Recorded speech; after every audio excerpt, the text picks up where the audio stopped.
Welcome everybody to Abu Dhabi International Book Fair, and welcome to the discussion so far for our next panel that we brought to you in collaboration with British Council, helping us make this UK country focus event as wonderful as it has been yesterday.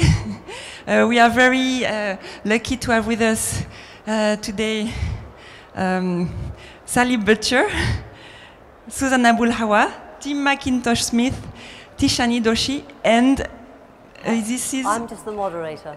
Just the moderator, yes. But what will we do without her? The theme of this discussion, where the earth is, with, I suppose, the subtext of writing about home. And I would like to say it in Arabic now, but I'm a bit too frazzled to do it well. So I leave the mic to you and enjoy. Thank you. I certainly won't be saying it in Arabic, sorry. But if anyone, I think there's translation going on, isn't there, if there's anyone? Okay. So welcome, and welcome to the wonderful panel we have here today. We're very lucky to have such a collection of talented, diverse, and brilliant people here to discuss this very important topic, which I think probably for people who are living here is particularly pertinent, the effects that home have on the way you think, and for us here today, the way you write. So I'd like to start, please, to my right here with Tishani. Just to talk. Tishani is a dancer, a poet, a writer, so her culture obviously influences everything she does, I think, if I'm right in saying that, but she's very international, has lived in many places, and I'm sure will tell us a little bit about how her writing is affected by her roots and her home. Well, can you hear me? Can you hear me? No? It's okay? Hello, everyone. I think basically for me, I mean, I was born in South India, in Madras, and I come from a mixed culture of Welsh and Gujarati, and I basically had to leave home before I could start to write about it. Why was that? I don't know. I mean, I just think that I went to the United States to go to university when I was 18, and I kind of had to be the outsider in order to come back home and to examine it in a different way. But so yes, I mean, it's a difficult and interesting question, because I definitely write mainly about India, even though I've spent a lot of time away, and I also find that I'm creatively inspired by the place when I'm in there. So when I'm away from it, it's quite difficult for me to bring it up. And I know many writers who live away from their country and they write about it very successfully, but I feel when I'm away, I'm just getting ideas and inspiration, and then the minute the plane is hovering over Madras, I bring out my book and I'm saying, oh, I feel like writing a poem. So it's kind of the physical presence of that place that brings out a sense of wanting to write, and I can't quite explain how that works. I think that. Maybe we'll move on to Tim, Tim has lived in Yemen, I think, I'm right to think, for 30 years. He's an Englishman, as you will hear, but he also speaks Arabic. It's very impressive. I mean, you have been away from home for so long. So is home still affecting your writing, or not really? Well, I always wonder why we only have to have one home. Yeah. Can you not have two homes? Can you not have a home which is movable? And we talked about, I asked one of my friends yesterday how she would translate home into Arabic, and I think she said al-watan, and you said today ad-dar or al-bayt or ar-radi, so yeah, ar-radikum, and there are so many possibilities if you think in terms of translation of what home means. I think in English we have this rather silly fixed idea that you can only have one home. I've definitely got two homes. Where are they? Yeah, well, one of them is in the sort of lowlands in the marshes of Lincolnshire, in the east of England, quite near the sea, in a very old house, and it's all sort of falling down and over to one side, and and my other home is the exact opposite, because it's in the highlands of Yemen, in Sana'a, the capital of Yemen, right in the middle of the old city. So really two very contrasting places. And it's this contrast which gets me going. I mean, Tishani, you talked about the physical presence of a place getting you to write. And I feel that very, very much about Sana'a. And I always call it my muse. You know, this idea from the ancient Greeks that there was a kind of semi-divine being which inspires you to write. And I mean, in Yemen we would call it al-hajis, or the old Arabs had this idea of a tabi'a or a zabi'a, tawabi' or zawabi', these sort of these jinnis that would inspire you to write. And Sana'a is my jinniya, it's my inspiring muse. So do you think if you hadn't moved there, you would not have been a writer? Is it that simple, or? If I hadn't moved to Sana'a, I might have been a writer, but I would have written very boring stuff. Okay. How can I put it? You know, Sana'a it's a parallel universe to Abu Dhabi. It's on the same landmass. We speak the same language, slightly different dialect, but other than that, it is worlds away. And it's been quite tense for the past year, to say the least. But this tension actually helps. I mean, I would prefer it not to be tense and not to write as well, but personally speaking, the tension helps. In 1994, I was writing my first book during our short war, and I think actually the war, I hate to say it, but the war helped. So this tension, this movement, this contrast between kind of low, boring Lincolnshire and the high mountains of Sana'a, it all makes me think. Could I bring Susan in here? Susan, obviously your books are inspired very much by conflict. I mean, so would you agree with what Tim's saying? Yeah, absolutely. I mean, as a Palestinian, the idea of home is a huge part of us collectively, of Palestinians, and certainly of my life as an individual, who has, I mean, as a result of the Nakba and various wars, has ended up in the United States, in a place that I initially sort of adopted as home. And again, I mean, the idea of home for me is shifting quite a bit. I adopted kind of my place in the United States, but the minute I went back to the Middle East, which was 19 years after I'd left it, the first time I heard the Adhan in 19 years, I just burst into tears. So there've always been these indications and things that sort of pull you back and help to define home for you. And sometimes home isn't necessarily a place either. No. I feel at home.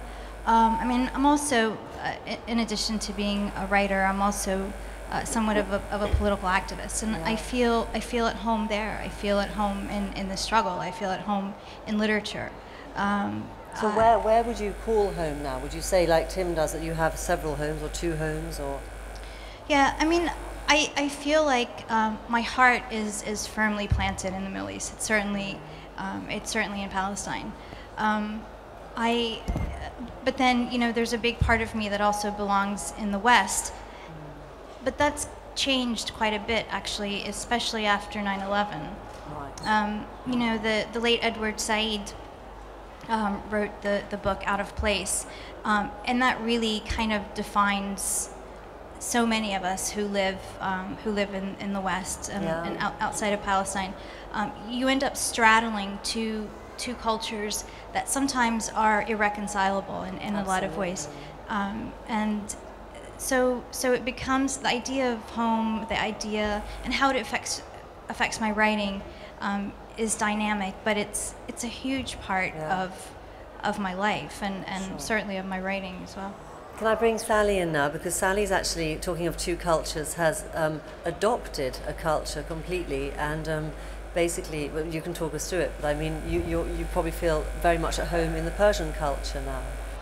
I do. My in-laws call me the bowl hotter than the soup. I'm married to an Iranian, and the bowl hotter than the soup, I'm possibly more Persian than a lot of Iranians, because I run a shop. I'm a shopkeeper by day.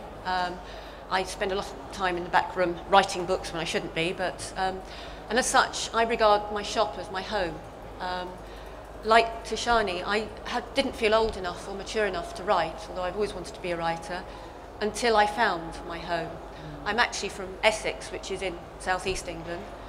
My shop is in southeast London, but it's the shop where I have put out feelers and got a lot back from people, and it's given me so much, and this is what's launched me into my writing career.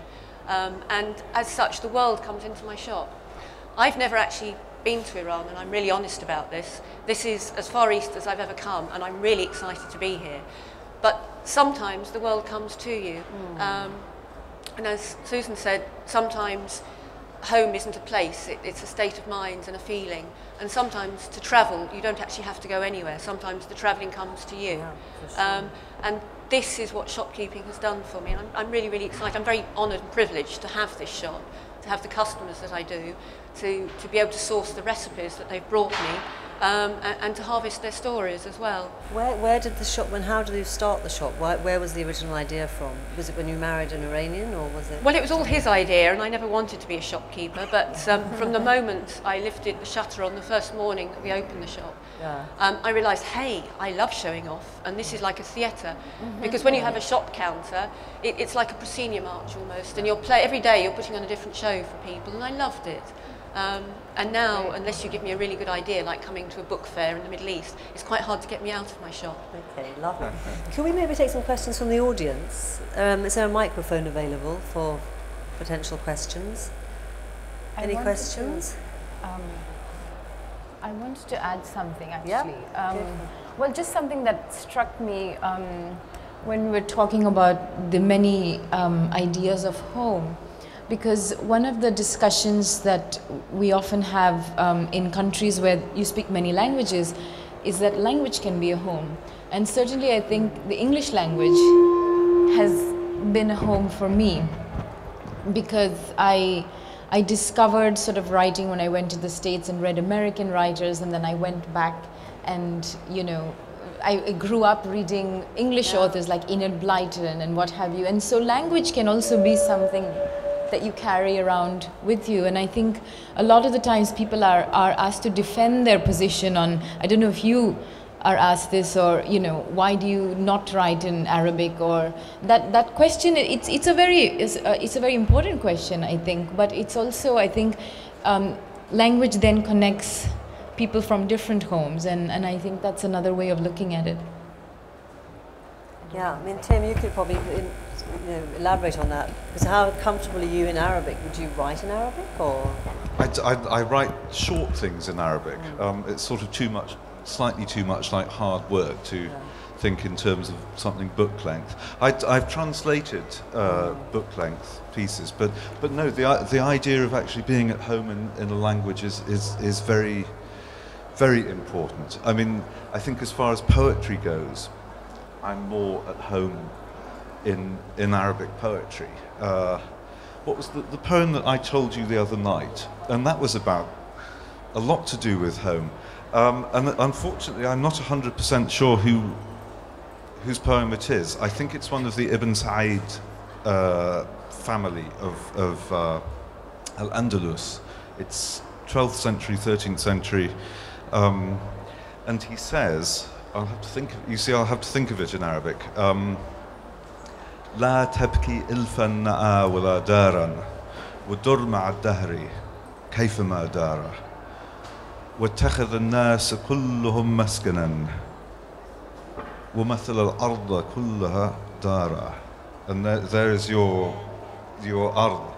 And you know, I feel happy saying that in Arabic. I don't know if I could feel happy translating it, but it's something like, do not weep for your loved ones who are far away, or your dar, your house, but dur ma'a dahri, twist, turn with time, or turn with fate, wherever it turns. Think of people everywhere as your maskan, the place where you live, and consider the whole world as your home. So that I found a translation for home, dar. I mean, that poem is beautiful because it repeats dar, dar. I also thought of, how would you translate ahlan wa sahlan? Yeah. Feel at home, be at home. And that is saying, I mean, literally, it's talking about ahl, people. People and easy. No, it's feel at home. So I think in Arabic, your home is a movable thing. It's the people around you. Yeah, I mean, Tim and I were having this discussion earlier about, again, you know, the definition of home in Arabic. And I brought up a lot of the fallahin in Palestine, at least, or the peasants, the peasant class. When they want to ask you where you're from, they don't say where you're from, they say wen aradikum, or min wen aradihum, which means where are their lands, where are your lands. And so you have this cultural attachment to the land that's injected into the language. So for people who live so close to the earth like that, I think that you know, that poem really says it perfectly. The thing about people asking us, you know, why don't you write in your own language, is actually the fact that I don't write in Arabic is quite painful for me, because I can't. I mean, I can write and read in Arabic on like a 9th grade level, which was when I left the Arab world and sort of my education went entirely in English. So I don't have a sophisticated enough command of Arabic to be able to express myself, to you know, fully express myself. However, I understand it. I can read it enough to see what I'm missing, and it's so charged with poetry, which is one of the reasons why it's so painful that I don't have such a good command of it. But again, this kind of goes back again to that quest for home, because language is such a huge part of who we are, especially as writers. But language kind of, it gives structure to our thoughts. I mean, it's into our feelings. Yeah. I think I probably can offer quite a good definition of home. I have an unusual perspective on it, because a lot of my customers who come into my shop, I should explain that. Have any of you ever been to Peckham? It's very, very cosmopolitan. It's a little bit like Abu Dhabi. There's a bit of every part of the world in Peckham. And as such, I have lots and lots of people who are living in the diaspora, away from their homelands, many of them by choice, some of them because they have no choice. And all of them have a different attitude to home. Some of them are artists, some of them are writers, and they all carry their home with them. It's quite interesting. They all have a different take on what it is to be living away from home, what they want. In my case, they talk about back home foods. They want to recreate their home through food. And it's very, very, I think everybody should be a shopkeeper for a day, because you get a very, very different take on what makes mankind tick. Yeah. I mean, I think that's quite an interesting question. Has anyone got any questions? I've got plenty, but no? I wanted to ask the question. I mean, how much is that longing for home inspirational in a sense? And how much does it drive you forward? Maybe Susan could start with. Well, like I said, I mean, it's because it's such a huge part of my life, and it's shifted over the years from adolescence to now. It's really the underpinning of everything I write, especially, and most everything I write is about Palestine. And I write a lot of poetry that's unrelated to Palestine, but nonetheless, there's still this sense of unrootedness and everything that I write, the sense of not really ever feeling fully that I fully belong anywhere, really. So, and that's the Palestinian condition. That's the yeah. I mean, Tim, as a sort of voluntary exile, would you feel that do you have that rootless feeling, or not really? I wouldn't say I've got a rootless feeling because, as I say, I've got two homes. Yeah. But it's that tension between the two. I mean, they are both pulling you. And, well, if I can think of a metaphor, Yeah. if you think of a violin or a guitar, a stringed instrument, it will only produce its sound if the strings are in tension. Yes, yeah. And I find this is what, this not tawatur, but yeah, a sort of tension is what keeps me going. Keeps you going.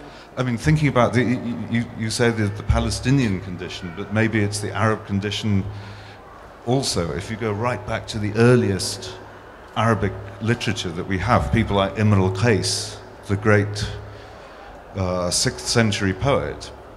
I mean, he was sort of permanently on the move, on the run. And what's that great line of his? We in Gharibani ha huna. We are both strangers here, and strangers are all to each other. Nasib, we're kin. All strangers are kin to each other. So there is this kind of super home that you get into when you start traveling. And I think the Arabs are particularly good at this. Think of the Arab writers of, what do they call it, al-Mahjar. 100 years ago, all those people who went to North America, South America. Think of people like Adonis, the Lebanese poet. I mean, I think the real capital of Arab letters these days is probably Paris, or maybe London. Yeah, very possible.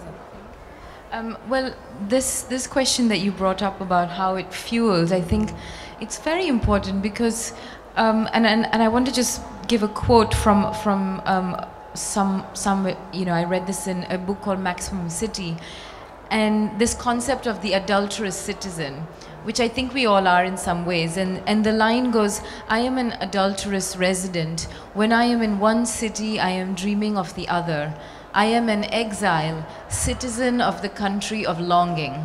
And now when I read that line, this is from, by the way, Suketu Mehta's Maximum City, which is about Bombay, but he divides time between New York and Bombay, two big mega cities. And this concept of being the intruder and the adulterer, being unfaithful to a city, and when you're away you feel you've betrayed them. I feel all these things, and I think many of us who skirt boundaries in some way, in whatever way, whether it's place or language or form or lifestyles, it's such a fascinating place to exist in, because I think longing is in some ways a great fuel for language and writing. And creativity, and that feeling of never being satisfied, never sort of quite being there. So you're this is searching. Why the title of my book is called Everything Begins Elsewhere, because there's always this notion that elsewhere life is happening, and elsewhere, and you're catching up with it, and That's a lovely title. I think that's what's going on in the shop a lot of the time. I'm getting customers who are coming in who are homesick, and they are so grateful when you say, well, tell me about your home, tell me about what you eat, tell me about your family there, and you can get an awful lot of passion and feeling from them. It's what my husband would call gossiping. I stand at my counter and I gossip, but out of this comes an awful lot.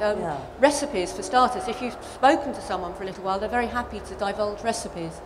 I've got a couple of Yemeni customers who come in, and out of them I got this recipe. I don't speak Arabic at all, but it's called bal al-kanaf, melons with wings. And it was a meat recipe, which I've changed to make vegetarian, but this was purely out of chatting to a couple of ladies who were coming into my shop to buy shisha pipe or something, I don't know. And their passion, if you look behind their eyes and try and get their real story, you can see their home almost, just through talking. And out of this, of course, I've got the reverse effect, because I'm in my home and I'm now longing to go to all these countries that I'm learning about. But also you've almost, to create a home that you're happy in, you've brought another culture into that home. Because I mean, you're still living very close to where you were born, so you're probably the most settled of all of us. So I mean, it's a sort of interesting... I think as well, a shop is a sort of microverse, and as such, if you're going to be happy in your job, and this applies in any job, you need to bring the world to you. You need to bring everything that you need to make yourself happy.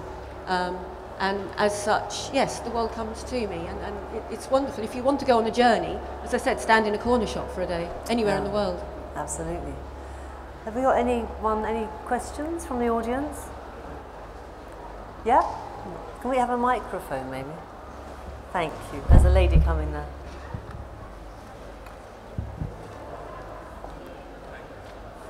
Hi, thank you. Just a quick question. Do you see yourself going to the home, the other home that you're not the one you write from? Would you like to go there and live there?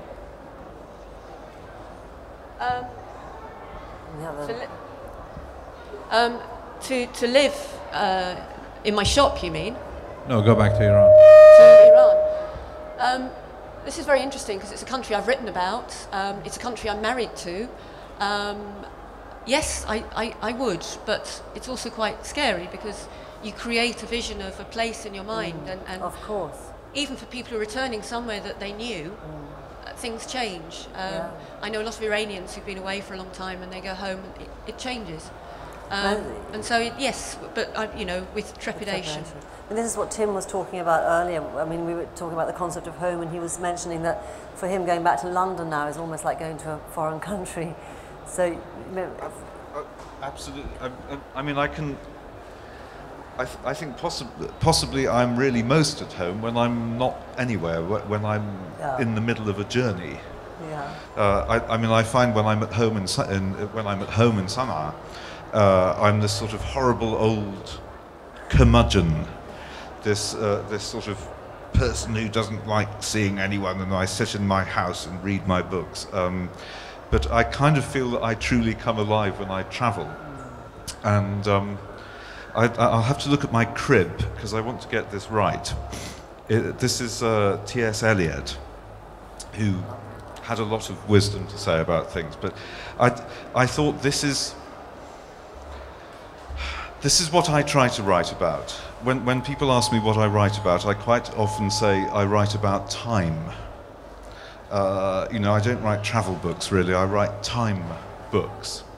And I think you can be at home on a journey and at home in a moment because you're sort of suspending time.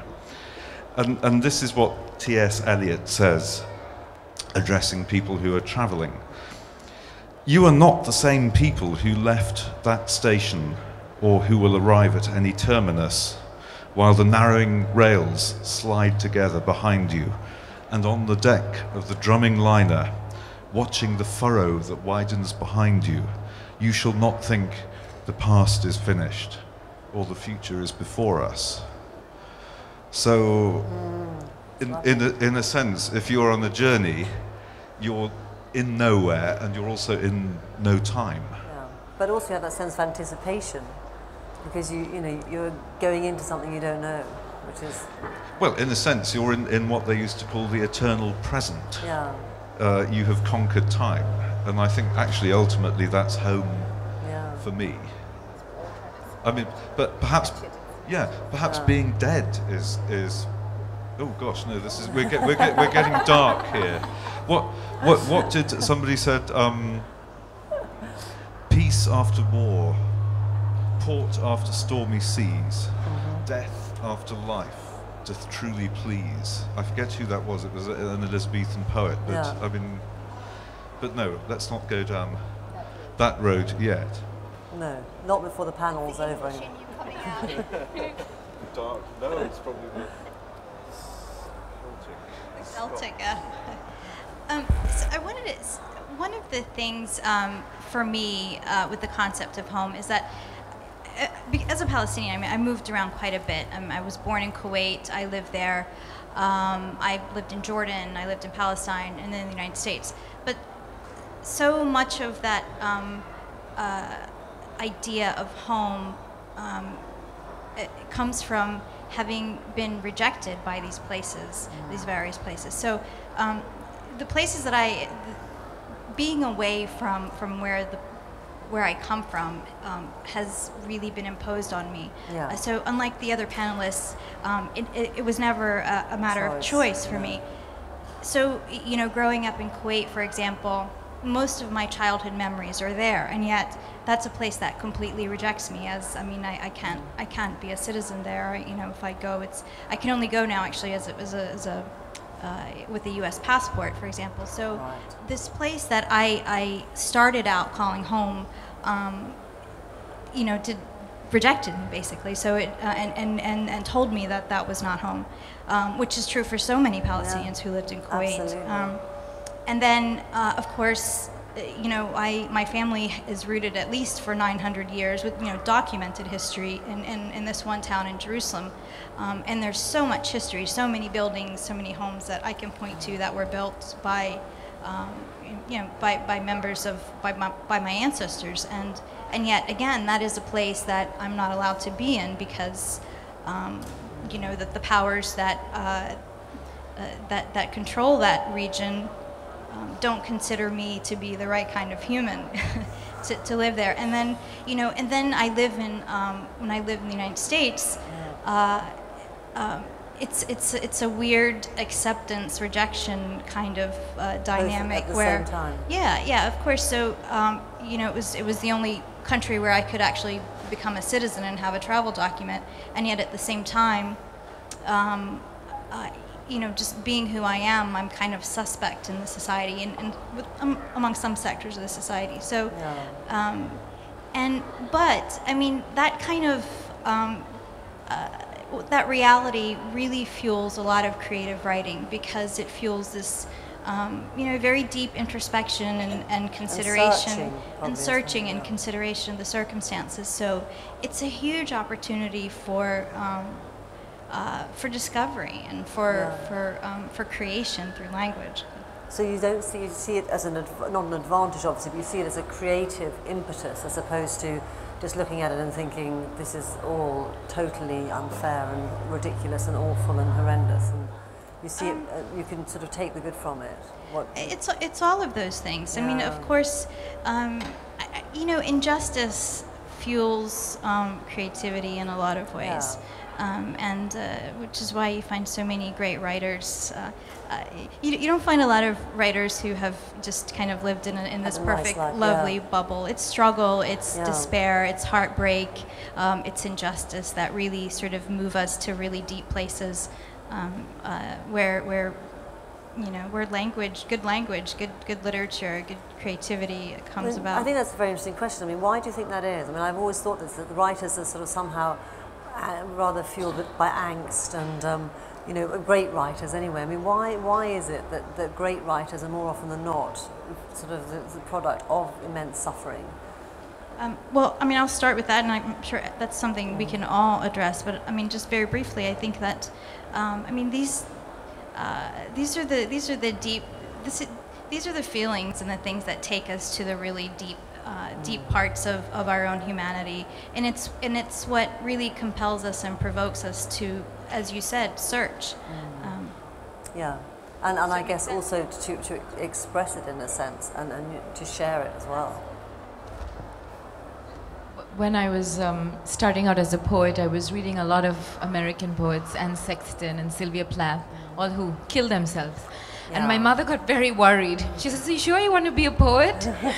And I said, yes. And actually, I always tell people that I'm an optimistic poet. And nobody thinks that when I read poetry, it's I write about women, I write about suffering, I write about loss, I write about reclamation as well. But people always say, "Oh, you're not a very optimistic person, are you?" And I say, actually, to write in itself is an act of optimism. It's an act against that. It's an act to say, well, because I can't bear the violence or I can't bear the suffering, that you try to transform it with art. And I think so artists are some of the most, I mean, it's a way to say, actually, I still exist. I'm still here. I'm still here despite.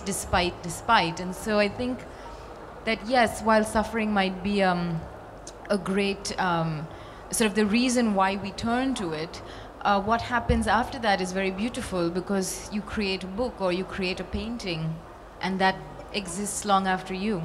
So. It becomes a bit of a refuge, doesn't it? Yeah. Can you say that in the mic, maybe? I was just saying that creativity actually ends up becoming a bit of a refuge. I guess in a sense, if one is powerless in the face of so much adversity, writing is actually quite a cathartic way to almost maybe not do something about it, but maybe at least you're getting your message out there, and maybe there'll be some result from it. I mean, it goes back to exactly what we're talking about, the idea of home. And when you are faced with these disturbing reality around you and the intense feelings it provokes, and language, art can become a refuge, a place where you go and seek home. Well, there's a simple structural thing that, in fact, bad stuff is easy to write about. I found the easiest bit of my last book to write was the account of entering Guinea in West Africa without a visa, having my passport seized, being put under house arrest in a hotel that doubled as a brothel. Was that all bad? And ending up in court and getting fined 1 million francs. I mean, thank goodness 1 million Ghanaian francs. Ghanaian francs. Is not as much as it sounds, but it's, I don't know, a couple of $100. But the experience was I shall never forget the policeman saying, "Tu as entré dans la Guinée sans visa. On va te mettre en prison." You know, you don't have to understand much French to know that he wants to put you in prison. But for writing about, it's a song. Writes itself. It writes itself. I mean, if you want to write about what you had for breakfast, it's difficult. And nobody would want to read it. And it's not very interesting. No. It's, normally it's not very interesting. It's that. Yeah. I write about breakfast. Sally's I write about breakfast all the time. Cookery writer, well, might disagree. I was going to say, I agree with you. I think suffering has inspired an awful lot of writers, but sometimes it's an excess of enthusiasm that inspires writers. And in my case, I have a lot of trouble stopping talking about stuff. I get overexcited, hopelessly overexcited, especially about food, which, let's face it, is a fairly joyous subject. And I think it's either an excess of joy or an excess of woe. It's the extremes which inspire. I was going to quote Rumi badly and not in Persian, to my shame, earlier when you were talking about T.S. Eliot. I've often thought that T.S. Eliot's probably a closet Sufi. And Rumi wrote a lot about finding home within the heart and travelling without moving. And one particular line that I'm constantly quoting in my shop, because it applies to any modern bustling high street in the world, is where he says, "Move, walk in the busy street, feel the noise and be part of it." And the idea is that we're all blending into one, and that the world generally is becoming our home, is something that's very, very close to me. And Rumi wrote from an aspect of joy. He was in search of, obviously, religious meaning, but when you read his poetry, you can read it on a completely secular level, and it works. And I love that passion. I really do. So not all poetry, not all writing is derived from angst and agony. Some of it's just yippee-ki-yay, life is wonderful. That's good to hear. Talking, as you mentioned there, about the world, I mean, we talked earlier about the world getting smaller. So are we all, in a sense, closer to wherever home is now? Is the world getting smaller? You'd like to start on that? Look at Abu Dhabi. You want anything, you can find it here. We had a lovely Persian meal here yesterday. There's a bit of everything here. I mean, this is the first time I've been to the Middle East, but it's wonderful. It's so cosmopolitan. I mean, absolutely, and that's certainly been aided by technology quite a bit. And it sort of, I think, what being able to sort of be so close to people from all over the world doesn't just it changes the kind of the definition of home in a lot of ways. When you do find yourself at home in so many different milieus and venues. For sure. Tim. Yeah. I suppose the internet is a kind of home as well. It's a different space entirely. Yeah. I mean, I would also say that even though it is easy to travel physically, being a great fan of travellers of the past, and particularly Ibn Battuta, the great 14th century Moroccan traveller, I mean, I think that really was proper travel, and because you do it slowly and you inevitably meet people and you have to learn a bit of the language. And actually today, even though it is easy to travel, the people who don't travel are, you know, they're shut up like snails in their shells. And what's that, the statistic about the number of people in the House of Congress in the US who have never had a passport? And certainly really? a couple of years ago it was something like 40%. So they never. In the US population, I think it's about 60 to 70%. Is it, you say it's 60 to 70%? Well, I mean, remember George W. Bush? Did he not have a passport? He'd never left the country. Well, that was the problem. That was his problem. Absolutely. One of his several He had problems. many problems. Are there any questions at all from the audience? Anyone? There's a question down there, gentleman down there. Can we have a mic maybe and pass that? Thank you. الحديث عن الديار وعن الوطن هو وجه آخر للحديث عن المنفى. الحديث عن Exactly. Do you want to translate it to the audience as well? Because a lot Yeah, of them so are there borders between the, what did we say for Manfa? Diaspora. The diaspora of writing and the subjective diaspora. يعني إذا هل يمكن توضح سؤالك قليلا إذا تسمح؟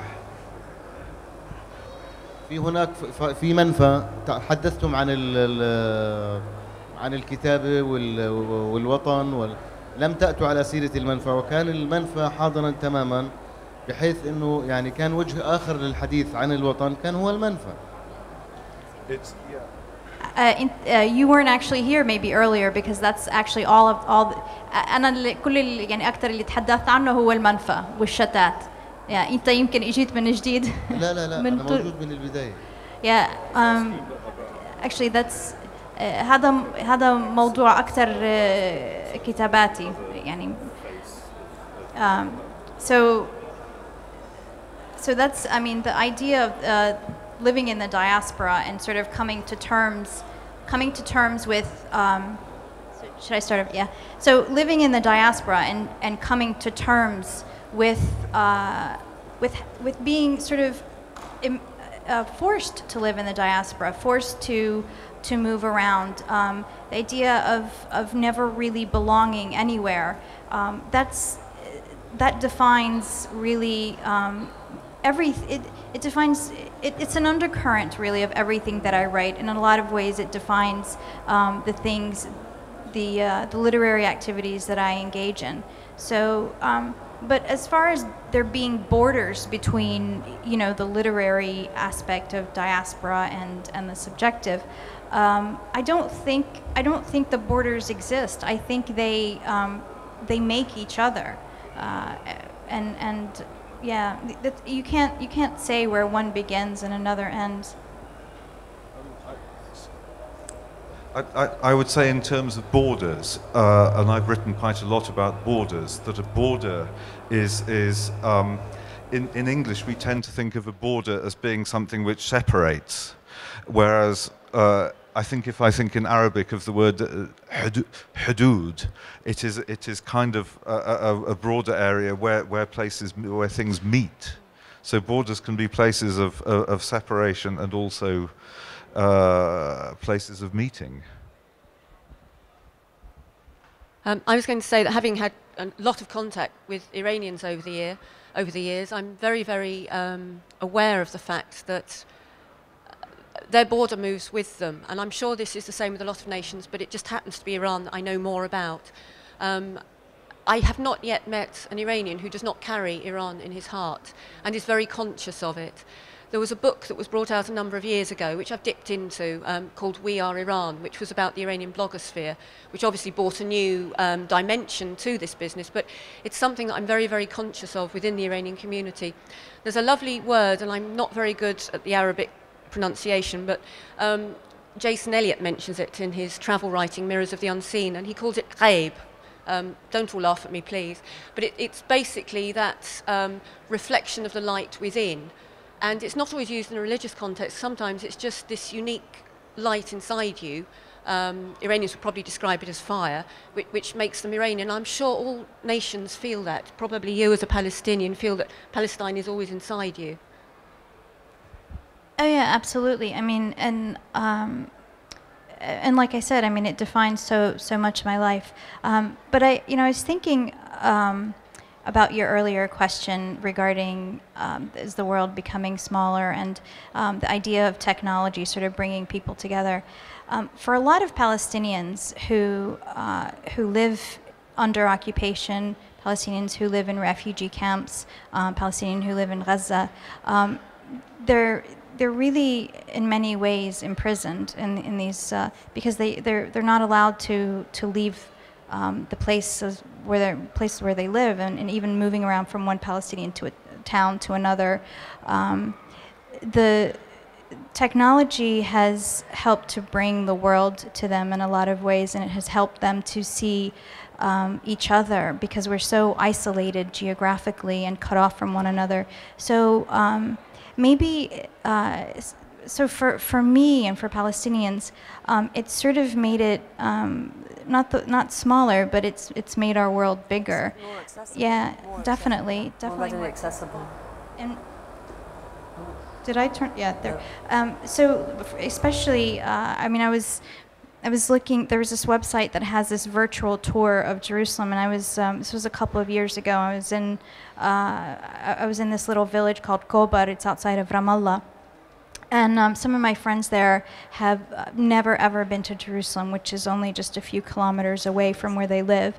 And we sat there and watched this virtual tour of Jerusalem, and you get to kind of walk through the streets, and that was really, really incredible. It was something that technology brought the place, like this place of their birth, to them. So it was really powerful.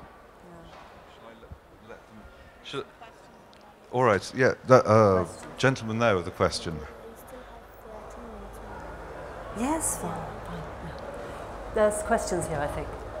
Yes, go ahead. Talking about borders and talking about borders that they actually divide, and also it's a meeting point.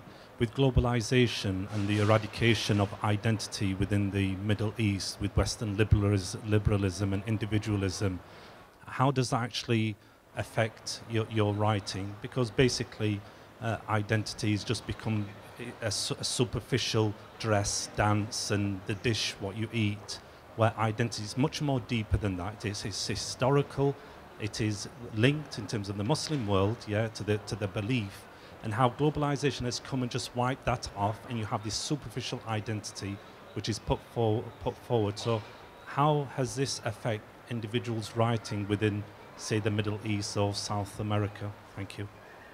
Maybe, I think probably, Susan, you're probably best qualified to answer that, and then maybe, because it's a very regional question.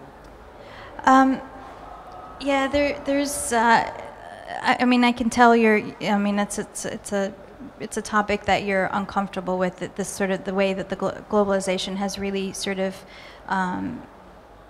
changed our culture here in the Middle East. Is that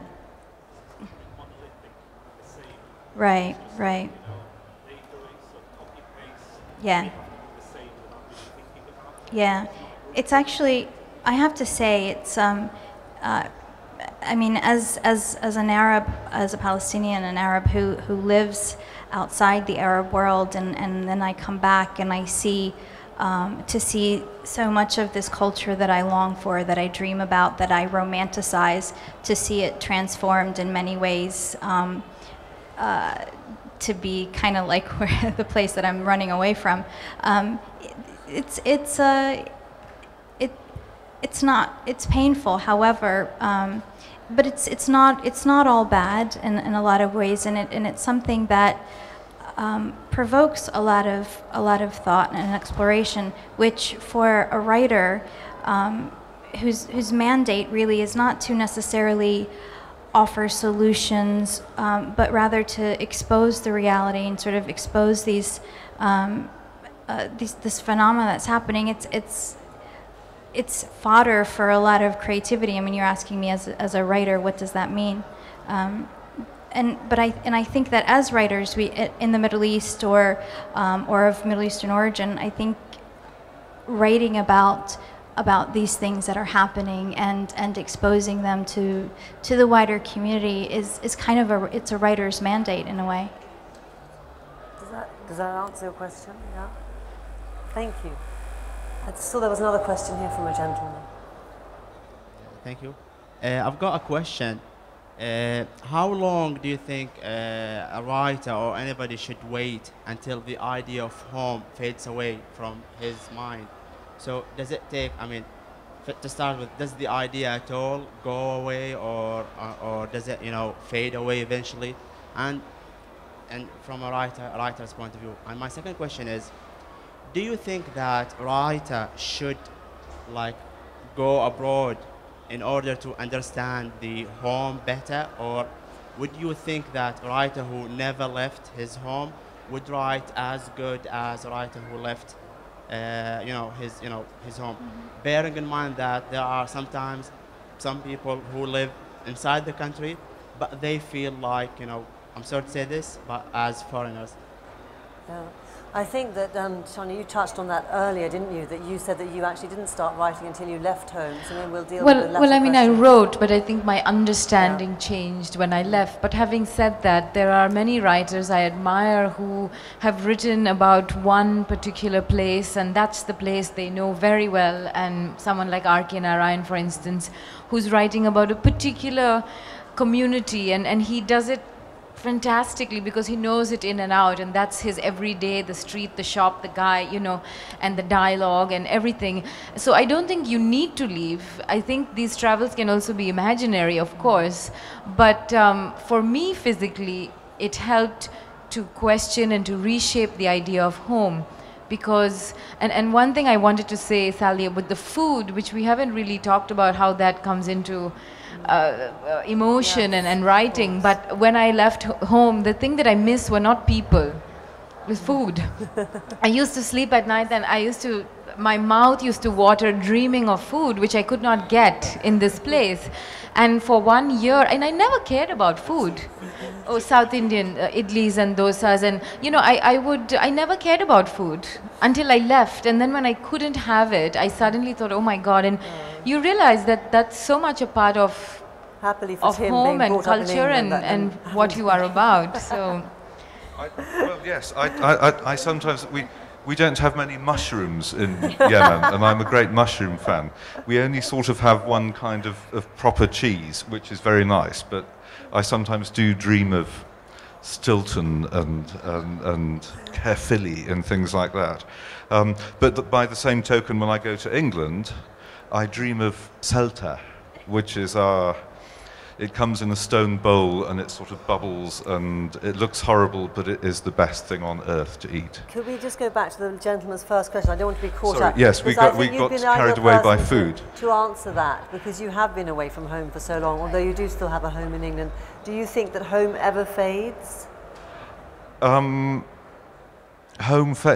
it doesn't, because you sort of keep home alive or the place where you were born in this sort of pristine little bubble. I mean, I won't ask you when you were born in Kuwait, it's not polite, but 70, all right, she's let it out. But you probably have that pristine bubble of what your childhood was like in Kuwait. Not anymore, it's burst. Well, I have a sort of idea that England is still gentlemen going around with ties and saying good morning, which it and isn't so much. And it's lovely and green. It is still green. But all right, yes, sorry, yeah. She does have the romantic idea about Palestine. I mean, that feeling is something that food, with Proust with his Madeleine, is that something that food very much does evoke? I mean, there's really, I can't say honestly that beans on toast brings huge, but actually it does actually, with butter and a cup of tea. Now you think about it, you see it does bring back a memories. No, I would make a point from the other side too, that it was sort of, I find it very difficult to write now about Yemen, because it has become too much home. I mean, I used to think of myself as guest at the feast and fly on the wall. but it's where I live, where I am. So I was saying earlier that after being away from the Middle East 19 years and then going back to Palestine, the first time I heard the Adhan in 19 years, I burst into tears. So I think it was being away, you sort of realize the elements of home that you don't really see or maybe take for granted when you're there. So there's definitely something to be said about going away geographically to really sort of feel a sense of home in a very different way. So home almost becomes clearer when you're away, yeah. And I think that's true for a lot of things. So I just did a workshop with a writing workshop with students in Gaza, and they were talking about how, after something traumatic happens in Gaza, as it does quite frequently, when some of these bloggers start to write, it's almost like they can't write about something when they're so close to it, and they really need the distance of time and reflection and calm and a different state of mind to really be able to feel it in a different way and in a way that you can express it. So I think the same applies to the sense of home and.